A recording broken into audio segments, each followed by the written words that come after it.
ನಮ್ಮ HMT ಸುರೇಶ್ ಕೂಡ ವೇದಿಕೆ ಮೇಲೆ ಇದ್ದಾರೆ, ಎಲ್ಲ ಪಕ್ಷದ ಮುಖಂಡರಿದ್ದಾರೆ.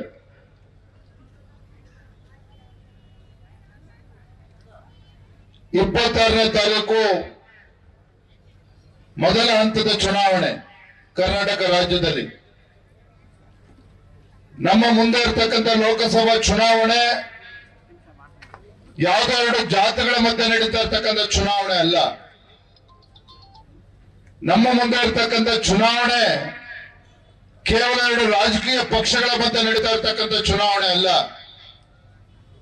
ನಮ್ಮ ಮುಂದೆ ಇರತಕ್ಕಂಥ ಈ ಲೋಕಸಭಾ ಚುನಾವಣೆ ಭಾರತದ ಉಜ್ವಲ ಭವಿಷ್ಯನ ರೂಪಿಸ್ತಾ ಇರ್ತಕ್ಕಂಥ ನಮ್ಮ ಹೆಮ್ಮೆಯ ಪ್ರಧಾನಮಂತ್ರಿ ನರೇಂದ್ರ ಮೋದಿಜಿಯವರು ಮತ್ತೊಮ್ಮೆ ಪ್ರಧಾನಮಂತ್ರಿಯನ್ನಾಗಿ ಮಾಡ್ತಕ್ಕಂಥ ಚುನಾವಣೆ, ಮತ್ತೊಮ್ಮೆ ಪ್ರಧಾನಮಂತ್ರಿಯನ್ನಾಗಿ ಮಾಡ್ತಕ್ಕಂಥ ಒಂದು ಮಹಾ ಚುನಾವಣೆ. ಅನೇಕ ವಿಚಾರಗಳನ್ನ ಎಲ್ಲ ಹಿರಿಯರು ಮಾತನಾಡಿದ್ದಾರೆ. ನೇರವಾಗಿ ಒಂದು ವಿಚಾರಕ್ಕೆ ಬರ್ತಕ್ಕಂಥ ಕೆಲಸ ಮಾಡುತ್ತೇನೆ. ಮಾಜಿ ಪ್ರಧಾನಮಂತ್ರಿಗಳಾಗಿರ್ತಕ್ಕಂಥ ಹಿರಿಯರಾಗಿರ್ತಕ್ಕಂಥ ಮಾನ್ಯ ಶ್ರೀ HD ದೇವೇಗೌಡಜಿಯವರು ಕಳೆದ 10 ವರ್ಷಗಳಲ್ಲಿ ನರೇಂದ್ರ ಮೋದಿಜಿಯವರು ಮಾಡ್ತಾ ಇರ್ತಕ್ಕಂಥ ಅಭಿವೃದ್ಧಿ ಕೆಲಸ ಕಾರ್ಯಗಳು, ಜನರಿಗೆ ಕೊಟ್ಟಿರ್ತಕ್ಕಂಥ ಯೋಜನೆಗಳು ಈ ದೇಶದ ಅಭಿವೃದ್ಧಿಯ ಪಥದಲ್ಲಿ ಇವತ್ತು ಸಾಗ್ತಾ ಇದೆ ಅಂತ ಹೇಳಿದ್ರೆ ಅದಕ್ಕೆ ನರೇಂದ್ರ ಮೋದಿಜಿಯವರೇ ಕಾರಣ. ಇವತ್ತು ಭಾರತ ಇವತ್ತು ಸುರಕ್ಷಿತವಾಗಿದೆ ಅಂತ ಹೇಳಿದ್ರೆ ಅದಕ್ಕೆ ನರೇಂದ್ರ ಮೋದಿಜಿಯವರು ಪ್ರಧಾನಮಂತ್ರಿಗಳು ಕಾರಣ. ಹಾಗಾಗಿ ಅಂತ ಪುಣ್ಯಾತ್ಮ ನರೇಂದ್ರ ಮೋದಿಜಿಯವರು ಮತ್ತೊಮ್ಮೆ ದೇಶದ ಪ್ರಧಾನಮಂತ್ರಿ ಆಗಬೇಕು. ಹಾಗಾಗಿ ಕರ್ನಾಟಕ ರಾಜ್ಯದಲ್ಲಿ JDS ಪಕ್ಷ ಭಾರತೀಯ ಜನತಾ ಪಾರ್ಟಿ ಒಟ್ಟಿಗೆ ಹೋಗ್ಬೇಕು ಅಂತ ಹೇಳಿ ಹಿರಿಯರಾಗಿರ್ತಕ್ಕಂಥ ಮಾನ್ಯ ಶ್ರೀ HD ದೇವೇಗೌಡಜಿಯವರು ತೀರ್ಮಾನ ಮಾಡಿರ್ತಕ್ಕಂಥದ್ದು. ಬಂದವಳೆ ನನ್ನ ಪ್ರಧಾನಮಂತ್ರಿಗಳು ಮೈಸೂರಿಗೆ ಬಂದಿದ್ರು.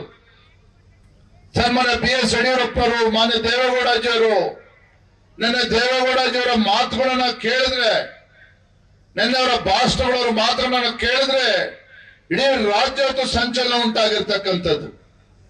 92 ವಯಸ್ಸಿನಲ್ಲೂ ಸಹ ಅವರು ದೇಶದ ಬಗ್ಗೆ ಇಟ್ಟಿರ್ತಕ್ಕಂಥ ಒಂದು ಕಳಕಳಿ, ಈ ರಾಜ್ಯದಲ್ಲಿರ್ತಕ್ಕಂಥ ರೈತರ ಬಗ್ಗೆ ಇಟ್ಕೊಂಡಿರ್ತಕ್ಕಂಥ ಒಂದು ಕಾಳಜಿ, ನರೇಂದ್ರ ಮೋದಿಜಿಯವರ ಬಗ್ಗೆ ಇಟ್ಟಿರ್ತಕ್ಕಂಥ ಒಂದು ವಿಶ್ವಾಸ ನಿನ್ನೆ ಮಾಜಿ ಪ್ರಧಾನಮಂತ್ರಿಗಳು ದೇವೇಗೌಡಜಿಯವರ ಮಾತನಾಡುವ ಎಲ್ಲರೂ ಕೂಡ ಗಮನಿಸ್ತಾ ಇದ್ವಿ. ಆತ್ಮೀಯ ಕಾರ್ಯಕರ್ತ ಬಂಧುಗಳೇ, ಇವತ್ತು ರಾಜ್ಯದಲ್ಲಿರ್ತಕ್ಕಂಥ ಕಾಂಗ್ರೆಸ್ ಸರ್ಕಾರ, ನನ್ನ ಭಾಷೆ ಮಾತುಗಳಲ್ಲಿ ಹೇಳ್ಬೇಕು ಅಂತ ಹೇಳಿದ್ರೆ, ಇವತ್ತು ರಾಜ್ಯದಲ್ಲಿರ್ತಕ್ಕಂಥ ಕಾಂಗ್ರೆಸ್ ಪಕ್ಷ ಸರ್ಕಾರ ಆರೋದೀಪ ಜೋರಾಗಿ ಉರಿತದೆ ಅಂತ ಹೇಳ್ತಾರೆ.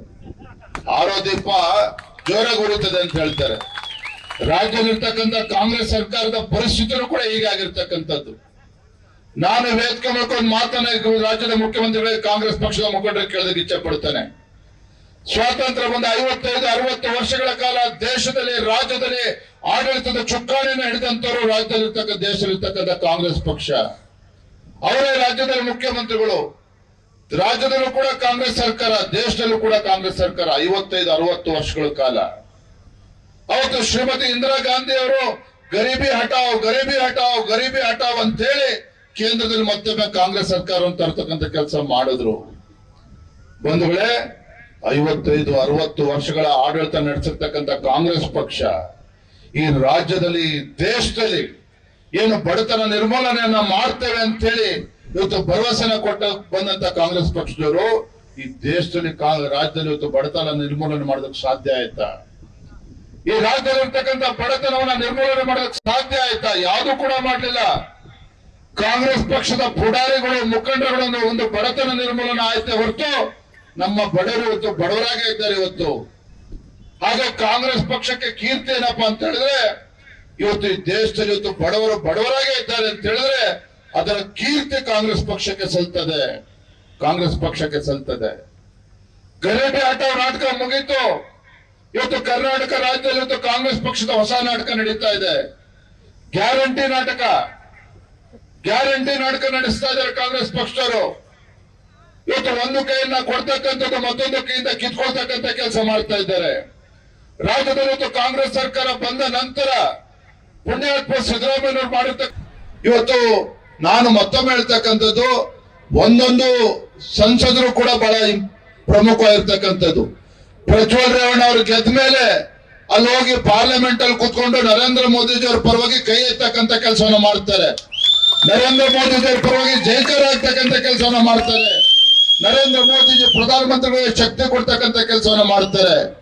ಹಾಗಾಗಿ ಭಗವಂತ ನಮಗೆ ಬುದ್ಧಿನ ಕೊಟ್ಟಿದ್ದಾರೆ. ಏನು ಪಾಪ ನಮ್ಮ ಮತದಾರರಿದ್ದಾರೆ, ಕಳೆದ ವಿಧಾನಸಭಾ ಚುನಾವಣೆಯಲ್ಲಿ ಬೇರೆ ಬೇರೆ ಕಾರಣಕ್ಕೆ ಕಾಂಗ್ರೆಸ್ ಪಕ್ಷದ ಬಣ್ಣ ಬಣ್ಣ ಮಾತುಗಳಿಗೆ ಕಾಂಗ್ರೆಸ್ ಪಕ್ಷಕ್ಕೆ ಆಶೀರ್ವಾದ ಮಾಡಿ ರಾಜ್ಯದಲ್ಲಿ ಅಧಿಕಾರಕ್ಕೆ ತಂದಿದ್ದಾರೆ. ಆದ್ರೆ ಕಾಂಗ್ರೆಸ್ ಪಕ್ಷ ಇಡೀ ದೇಶದಲ್ಲಿ ಧೂಳಿಪಟ ಆಗ್ತಾ ಇರ್ತಕ್ಕಂಥ ಸಂದರ್ಭದಲ್ಲಿ ಇವತ್ತು ಲೋಕಸಭಾ ಚುನಾವಣೆ ಇದು ಯಾವುದೋ ಗ್ರಾಮ ಪಂಚಾಯತ್ ಜಿಲ್ಲಾ ಪಂಚಾಯತ್ ಚುನಾವಣೆ ಅಲ್ಲ, ಯಾವುದೋ ಗ್ರಾಮ ಪಂಚಾಯತ್ ಜಿಲ್ಲಾ ಪಂಚಾಯತ್ ಚುನಾವಣೆ ಅಲ್ಲ. ಯಾವುದಾದ್ರು ಜಾತಿ ನಮ್ಗೆ ಅಡ್ಡ ಬರಬಾರದು. ಜಾತಿಗಳ ಬಗ್ಗೆ ವಿಷಬೀಜವನ್ನು ಬಿತ್ತಕ್ಕಂಥ ಕೆಲಸ ಕಾಂಗ್ರೆಸ್ ಪಕ್ಷದವ್ರು ಮಾಡ್ತಾರೆ. ಹಾಗಾಗಿ ನಾನು ನಿಮ್ಮೆಲ್ಲರಲ್ಲೂ ಕೂಡ ಬಿಜೆಪಿ ಮತ್ತು ಜೆಡಿಎಸ್ ಪಕ್ಷದ ಎಲ್ಲ ಮುಖಂಡರನ್ನ ಕೈ ಜೋಡಿಸಿ ಪ್ರಾರ್ಥನೆ ಮಾಡ್ತಕ್ಕಂಥದ್ದು, ವಿನಂತಿಯನ್ನು ಮಾಡ್ತಕ್ಕಂಥದ್ದು. ಒಂದು ಕಡೆ ನರೇಂದ್ರ ಮೋದಿಜಿಯವರು ಯಾವ ರೀತಿ ದೇಶವನ್ನ ಮುನ್ನಡೆಸ್ತಾ ಇದ್ದಾರೆ. ಇವತ್ತು ಇಡೀ ದೇಶದಲ್ಲಿ 80 ಕೋಟಿಗೂ ಹೆಚ್ಚು ಬಡವರಿಗೆ ಇವತ್ತು 5 ಕೆಜಿ ಉಚಿತವಾಗಿ ಇವತ್ತು ಅಕ್ಕಿಯನ್ನ ಕೊಡ್ತಾ ಇದ್ದಾರೆ, ಅಕ್ಕಿ ರೇಷನ್ ಅನ್ನ ಕೊಡ್ತಾ ಇದ್ದಾರೆ. ಇವತ್ತು ಕರ್ನಾಟಕ ರಾಜ್ಯದಲ್ಲಿ ಇವತ್ತು 10 ಕೆಜಿ ಅಕ್ಕಿ ಕೊಡ್ತೇನೆ ಅಂತೇಳಿ ಭರವಸೆ ಕೊಟ್ಕೊಂಡಂತ ಕಾಂಗ್ರೆಸ್ ಸರ್ಕಾರ ಸನ್ಮಾನ್ಯ ಸಿದ್ದರಾಮಯ್ಯನವರು 10 ಕೆಜಿ ಅಲ್ಲ 1 ಕೆಜಿ ಅಕ್ಕಿನೂ ಕೂಡ ಕೊಡ್ತಾ ಇಲ್ಲ. ಇವತ್ತು ರಾಜ್ಯದಲ್ಲಿ ಹಾಸನ ಜಿಲ್ಲೆಯಲ್ಲಿ ಕೊಡ್ತಾ ಇರ್ತಕ್ಕಂಥದ್ದು ಕೇಂದ್ರ ಸರ್ಕಾರದ ನರೇಂದ್ರ ಮೋದಿಜಿ ಕೊಡ್ತಾ ಇರ್ತಕ್ಕಂಥ ಅಕ್ಕಿ. ನಿಮಗೆ ಗೊತ್ತಿರಲಿ, ನರೇಂದ್ರ ಮೋದಿಜಿ ಅವರು ಕೊಡ್ತಾ ಇರ್ತಕ್ಕಂಥ ಅಕ್ಕಿ ಇವತ್ತು 5 ಕೆಜಿ ಅಕ್ಕಿನ ಕೊಡ್ತಾ ಇದ್ದಾರೆ. ಅದೇ ರೀತಿ ಇವತ್ತು ಪ್ರಧಾನಮಂತ್ರಿ ಅವರ ಒಂದು ಕಾರ್ಯಕ್ರಮ, ಮತ್ತೊಂದು ಪ್ರಧಾನಮಂತ್ರಿ ಸ್ವನಿಧಿ ಯೋಜನೆ.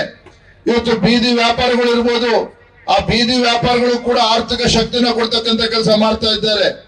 ಇವತ್ತು ಆರೋಗ್ಯ ವಿಚಾರದಲ್ಲಿ 5 ಲಕ್ಷದ ಆರೋಗ್ಯ ವಿಮೆಯನ್ನು ಇವತ್ತು ಕೊಡ್ತಾ ಇರ್ತಕ್ಕಂಥದ್ದು. 70 ವರ್ಷ ಮೇಲ್ಪಟ್ಟವ್ರಿಗೂ ಸಹ ನಾವು ಅದನ್ನ ಕೊಡ್ತೇವೆ ಅನ್ನೋ ಮಾತನ್ನ ಪ್ರಧಾನಮಂತ್ರಿಗಳು ಹೇಳಿರ್ತಕ್ಕಂಥದ್ದು.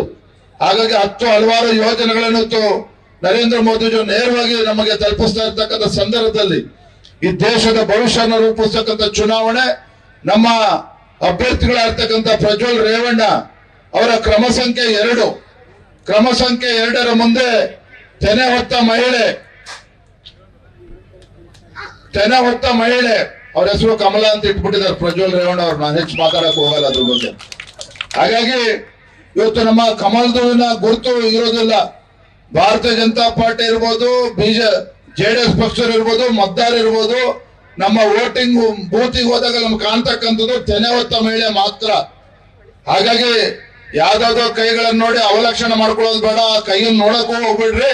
ತೆನೆ ಹೊತ್ತ ಮಹಿಳೆಗೆ ಇವತ್ತು ಬಟನ್ ಒತ್ತೋದ್ರ ಮೂಲಕ ಪ್ರಜ್ವಲ್ ರೇವಣ್ಣ ಅವ್ರನ್ನ ದೊಡ್ಡ ಹಂತದಲ್ಲಿ ಗೆಲ್ಲಿಸಿ ನರೇಂದ್ರ ಮೋದಿಜಿಯವರ ಕೈಯನ್ನ ಬಲಪಡಿಸ್ತಕ್ಕಂಥ ಕೆಲಸ ಮಾಡೋಣ ಅಂತ ಹೇಳ್ತಾ ಇವತ್ತು ಸನ್ಮಾನ್ಯ BS ಯಡಿಯೂರಪ್ಪನವರು ಬಹಳ ಸಂತೋಷ ಪಟ್ಟರು. ಯಾಕೆ ನಾನು ಇಡೀ ರಾಜ್ಯದಲ್ಲಿ ಪ್ರವಾಸ ಮಾಡ್ತಕ್ಕಂಥ ಸಂದರ್ಭದಲ್ಲಿ ಇವತ್ತು ಹಿರಿಯರಾಗಿರ್ತಕ್ಕಂಥ HD ರೇವಣ್ಣಜಿ ಅವರು ಮತ್ತೆ ಪ್ರಜ್ವಲ್ ಅವರು ಇವತ್ತು ಬರಲೇಬೇಕು ಅಂತ ಹೇಳಿ ಕೇಳ್ಕೊಂಡಂತ ಸಂದರ್ಭದಲ್ಲಿ ಇವತ್ತು ನಾನು ತಮಗೆ ಹೇಳದ್ ಮರ್ತೆ, ನಾಮಪತ್ರವನ್ನು ಸಲ್ಲಿಸ್ತಕ್ಕಂಥ ಸಂದರ್ಭ ನಾನು ಕೂಡ ಹಾಸನಕ್ಕೆ ಹೋಗಿದ್ದೆ. ನಂಗೆ ಆಶ್ಚರ್ಯ ಆಯ್ತು. ಮಾಜಿ ಪ್ರಧಾನಮಂತ್ರಿ ದೇವೇಗೌಡರು ನನ್ನನ್ನು ಕೂಡ ಅವ್ರ ಕಾರಲ್ಲೇ ಕೂರಿಸ್ಕೊಂಡು ಅವರ ಕ್ಯಾಂಟರು ನಮ್ಮ MLAಗಳ ಕ್ಯಾಂಟರ್ ಹತ್ತ ಪರದಾಡ್ತಾ ಇದ್ದಾರೆ.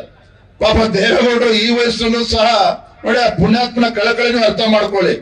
ಆ ಕ್ಯಾಂಟರ್ ಮೇಲೆ ಹತ್ಕೊಂಡು ಮೈಕ್ ಹಿಡ್ಕೊಂಡು ಆ ಉರಿ ಬಿಸಿಲಲ್ಲೂ ಕೂಡ ಗಂಟುಗಟ್ಲೆ ಪ್ರಜ್ವಲ್ ರೇವಣ್ಣ ಅವ್ರ ಬಗ್ಗೆ ಪ್ರಚಾರ ಮಾಡ್ತಾರೆ ಅಂತ ಹೇಳಿದ್ರೆ, ಪ್ರಜ್ವಲ್ ರೇವಣ್ಣ ಅವ್ರ ಮೊಮ್ಮಗ ಅಂತೇಳಿ ಪ್ರೀತಿ ಅಲ್ಲ, ಪ್ರೀತಿ ಸಹಜವಾಗೇ ಇರ್ತದೆ. ಆದ್ರೆ ಮೋದಿಯವರ ಕೈಯನ್ನು ಬಲಪಡಿಸಬೇಕು ಅನ್ನೋ ಸದುದ್ದೇಶ ಇಟ್ಕೊಂಡು ಮಾನ್ಯ ದೇವೇಗೌಡಜಿ ರಾಜ್ಯಾದ್ಯಂತ ಪ್ರವಾಸ ಮಾಡ್ತಾ ಇರ್ತಕ್ಕಂಥದ್ದು.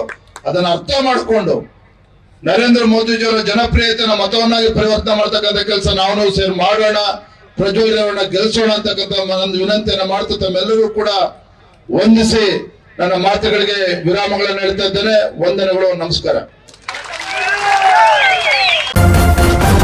ನ್ಯೂಸ್ ಫಸ್ಟ್ ನಿರ್ಭೀತಿಯಿಂದ ನಿಮ್ಮ ಪರವಾಗಿ.